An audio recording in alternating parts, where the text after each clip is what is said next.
大基本千万字，大家要跟大家做伙来捌一字。古早一句话讲：三条桥，唔单止一粒球。这用桥来比喻女性，用桥来比喻男性。意思是讲，三个查甫唔单止一个查某。当然，即马时代无同，现代观念进步，男女平等。今日要甲大家小解这一字，就是桥。读歌有桥第5条，桥是一款瓜果类，果实就叫做桥。一般是长条形，皮是紫色，就是咱咧讲的桥仔色。毛白色、青色、黄色，会当炒或者是撒，拢真好食。因为是长条形，古早用来比喻查甫。另外一个音读做加，像咱讲加冬，带大家做伙来小解这两个词。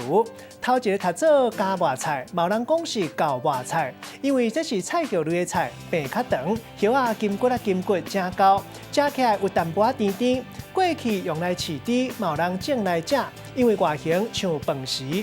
第二个词读做桥仔色，也就是咱咧讲的紫色，因为桥就是紫色，咱一般民间较常用桥仔色来形容紫色。咱用一句话来举例，甲这两个词合做伙。譬如讲，真济食起来无讲真好食的菜色，结果拢是特别健康甲营养。像讲加芽菜，食起来粗粗，古早有人摕去饲猪，结果所有丰富的维生素 A 甲 C、钙质甲铁。啊，若是桥仔色的桥，有纤维、钾、维生素、花青素，是顾心脏的营养素。即马一寡餐厅生加买有机菜色来料理，消费者食到到底都特别介意。